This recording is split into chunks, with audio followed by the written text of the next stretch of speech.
हिमालय की गोद में बसा एक प्रसिद्ध आश्रम, जहाँ से ज्ञान की धारा बहती थी। यह आश्रम न केवल शिक्षा का केंद्र था, बल्कि नैतिकता और आध्यात्मिकता का भी केंद्र था। यहाँ पढ़ने वाले शिष्य न केवल शास्त्रों का ज्ञान प्राप्त करते, वह सत्य और परिपक्वता के मार्ग पर चलना भी सीखते थे। महात्मा बुद्ध, जो यहाँ के प्रमुख आचार्य थे, वह ज्ञानमय वाणी और अपने शांत स्वभाव से वह हर किसी को प्रेरित करते थे। उनके शिष्य उन्हें केवल एक शिक्षक नहीं, उन्हें एक मार्गदर्शक भी मानते थे। दोस्तों, आज की कहानी बहुत ही ज्ञानवर्धक है। अगर आप इस चैनल पर पहली बार आए हैं तो वीडियो को लाइक और हमारे चैनल को सब्सक्राइब कर लीजिए। अगर आप भी गौतम बुद्ध को दिल से मानते हैं तो कमेंट में नमो बुद्धाय लिखना ना भूलें। तो आइए दोस्तों, जल्दी से कहानी को शुरू करते हैं। एक मध्यम वर्ग से आया हुआ शिष्य था।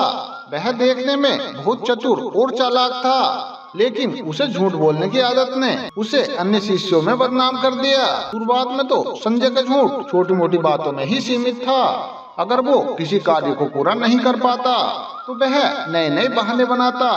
हे गुरुदेव, मैं बीमार था, या फिर हे गुरुदेव, मेरा सामान खो गया था। इस तरह के बहाने उसके मुख से बार बार निकलते थे। महात्मा बुद्ध समझ जाते थे कि यह केवल बहाने ही बनाता रहता है। संजय की यह आदत धीरे धीरे बढ़ने लगी। जब भी उसके बहाने पकड़े जाते तो वह सच छुपाने के लिए झूठ बोल देता था। सहपाठियों ने उसे सुधारने की कोशिश की, लेकिन उसकी आदत नहीं बदली।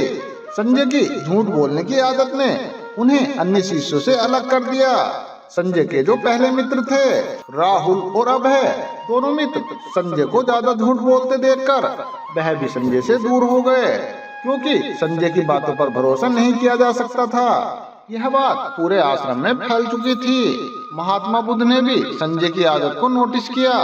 संजय अब पहले से ज्यादा झूठ बोलने लगा था। पहले तो वह छोटी छोटी बातों पर ही झूठ बोलता था, लेकिन अब वह हमेशा ही झूठ बोलने लगा था। वे ये बात जानते थे कि यह आदत उसके भविष्य के लिए खतरनाक हो सकती है। अब संजय ने ये महसूस किया कि कोई भी अब उसे गंभीरता से नहीं लेता। उसके झूठ ने उसे सब शिष्यों से अलग कर दिया था। एक बार उसने जब झूठ के कारण एक परीक्षा में अच्छा प्रदर्शन नहीं किया तो उसे यह समझ आया कि वह झूठ से केवल अपने जीवन को बर्बाद कर रहा है।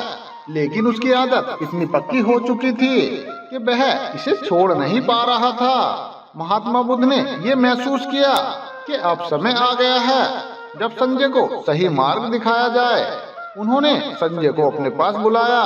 संजय महात्मा बुद्ध के पास गया और उनके चरणों में प्रणाम किया। वह प्रणाम करके बुद्ध के पास बैठ गया। महात्मा बुद्ध जी ने कहा, क्या तुम्हें पता है, तुम्हारी ये आदत तुम्हें और दूसरों को इतना नुकसान पहुंचा रही है। केवल तुम ही आश्रम में एक ऐसे शिष्य हो जो तुम अपनी झूठ बोलने की आदत को नहीं बदल रहे हो। भला तुम बाकी शिष्यों से क्यों अलग हो? बाकी शिष्य तो तुम्हारी तरह झूठ नहीं बोलते हैं, फिर भला तुम क्यों झूठ बोलते हो? एक सच छुपाने के लिए तुम हजारों झूठ बोलने को तैयार हो जाते हो। संजय ने सर झुकाकर कहा, हे गुरुदेव, मुझे ये लगता है कि थोड़ा सा झूठ बोलने में कोई भी बुराई नहीं है। महात्मा बुद्ध मुस्कुराए और संजय से बोले, अरे बेटा, तुम्हें तो ये छोटा मोटा झूठ बोलना लगता है।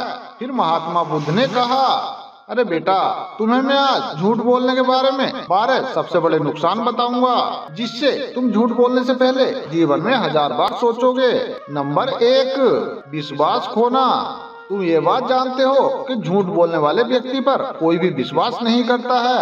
वह हर जगह संदेह की नजरों से देखा जाता है, जैसे कि एक व्यापारी अपना झूठ बोलकर माल बेचता है। इसलिए कोई भी ग्राहक उस पर भरोसा नहीं करता और धीरे धीरे उसका व्यापार खत्म हो जाता है। नंबर 2, चरित्र का नष्ट होना।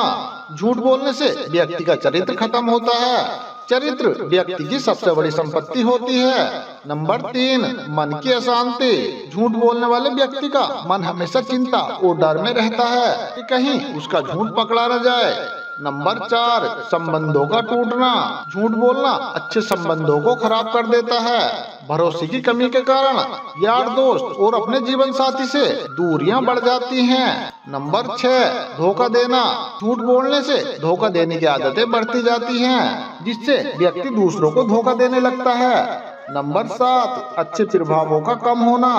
झूठे व्यक्ति के लोग अच्छे कर्मों पर भी विश्वास नहीं करते, उसका सारा सम्मान खत्म हो जाता है। नंबर 8, आत्मसम्मान की कमी। झूठ बोलने से व्यक्ति खुद की ही नजरों में गिर जाता है और उसका आत्मसम्मान खत्म हो जाता है। नंबर 9, सामाजिक और कानूनी दंड। झूठ बोलने वाला व्यक्ति कभी कभी कानूनी तौर पर फंस जाता है और समाज में वह अपमानित भी होता है। नंबर 10, आध्यात्मिक पतन। झूठ बोलने से मनुष्य का आध्यात्मिक पतन होता है, उसका विश्वास का स्तर गिर जाता है और उसे कभी भी सच्चाई का अनुभव नहीं हो पाता। नंबर 11, कर्मों का फल। झूठ बोलने का दुष्प्रभाव अगले जन्मों तक जाता है। ऐसे व्यक्ति को हमेशा कष्ट सहना पड़ता है। इस बात से वंचित होना कि सच्चाई में ही असली सुख है। झूठ बोलने से व्यक्ति इस बात से हमेशा वंचित रहता है। महात्मा बुद्ध ने संजय से कहा, अरे बेटा, तुम झूठ से बचो। सत्य का मार्ग कठिन जरूर है, लेकिन वही तुम्हें सुख, शांति और सफलता दिला सकता है। अब संजय समझ चुका था कि झूठ उसकी जिंदगी को कितना घायल बना रहा था। उसने गौतम बुद्ध को प्रणाम किया और उसने कभी झूठ न बोलने का संकल्प लिया और कुछ ही दिनों के बाद आश्रम के सभी शिष्य उसके मित्र बन गए थे। अब संजय हर कार्य को समय पर करता था और उससे सभी आश्रम के शिष्य और गुरु खुश रहते थे। तो दोस्तों, मैं ये उम्मीद करता हूँ कि आपने इस कहानी से जरूर कुछ सीखा होगा और आपने ये भी सीखा होगा कि झूठ बोलने से हमारा जीवन कितना बर्बाद होता है। अगर यह कहानी आपको पसंद आई हो तो वीडियो को लाइक और चैनल को सब्सक्राइब जरूर कर लेना। तो मिलते हैं दोस्तों इसी तरह की एक और नई कहानी के साथ। तब तक आप अपना ध्यान रखिए और हमेशा खुश रहिए।